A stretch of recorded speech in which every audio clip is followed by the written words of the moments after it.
જ્યોર્જિયાની ધરતી પર ધમધમતી એક વિશાળ ફેક્ટરી, જ્યાં અબજો ડોલરના રોકાણ અને ઇલેક્ટ્રિક વાહનોનું ઉજ્જવળ ભવિષ્ય આકાર લઈ રહ્યું છે. અચાનક વીજળીના ચમકારાની જેમ સરકારી એજન્ટ્સના ધાડા ઉતરી આવે છે. ગેટ પર હથિયારધારીઓ તૈનાત થાય છે. એક જ ઝાટકે સેંકડો લોકોની ધરપકડ થાય છે, હાથમાં હથકડીઓ અને ભવિષ્ય અધરતાલ. આ ઘટના બાદ વ્હાઇટ હાઉસ તરફથી માફીના ગણગણાટ સંભળાય છે.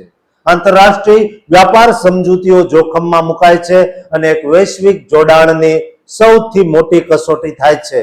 અમેરિકાના ઇતિહાસના સૌથી મોટા ઇમિગ્રેશન દરોડામાં શું ભૂલ થઈ અને જ્યારે રાજકારણ પ્રગતિ સાથે ટકરાય ત્યારે તેની કિંમત કોણે ચૂકવવી પડે છે?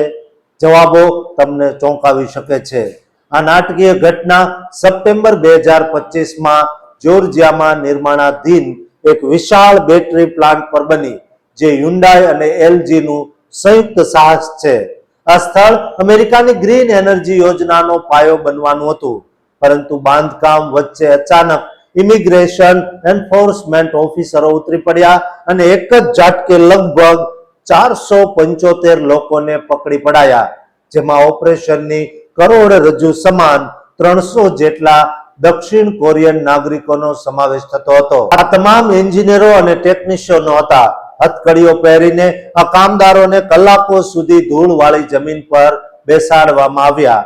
લગભગ 3 અઠવાડિયા સુધી તેઓ અટકાયત કેન્દ્રોમાં મુશ્કેલ પરિસ્થિતિઓમાં સબડતા રહ્યા. ફેડરલ અધિકારીઓએ દાવો કર્યો કે આ કામદારો પાસે યુએસની જમીન પર કામ કરવા માટે યોગ્ય પરવાનગી નહોતી, પરંતુ આ કથા ઝડપથી બદલાઈ ગઈ. હ્યુન્ડાઈના સીઈઓ જોસ મુનોઝે સિંગાપોરમાં ખુલાસો કર્યો કે વ્હાઇટ હાઉસે પોતે તેમનો સીધો ફોન કરીને માફી માંગી હતી અને આ ઘટનાને ગેરસમજ ગણાવી હતી.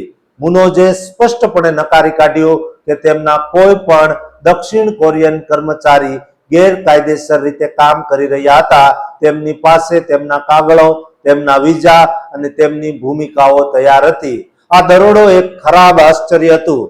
જ્યોર્જિયાના રાજ્યપાલે પણ આ દરોડા વિશે અજ્ઞાનતા વ્યક્ત કરી. આ ઘટનાથી ટ્રમ્પ વહીવટી તંત્રમાં મોટો આંચકો લાગ્યો અને રોકાણકારોને શાંત કરવા માટે તાત્કાલિક ડેમેજ કંટ્રોલ કરવું પડ્યું. જોકે નવેમ્બર સુધીમાં સંબંધો સુધર્યા.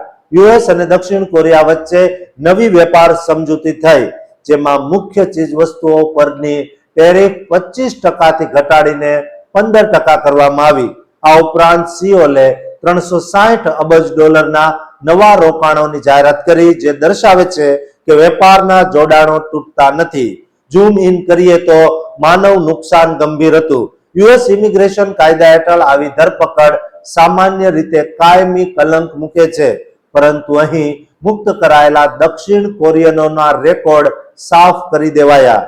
દક્ષિણ કોરિયાની સરકારે તેમના નાગરિકોને ઘરે પાછા લાવવા માટે વિશેષ વિમાન પણ મોકલ્યું. હ્યુન્ડાઈ અને એલજીએ સ્પષ્ટપણે કહ્યું કે આ દરોડો તેમના જ્યોર્જિયાના સાહસને પાટા પરથી ઉતારશે નહીં.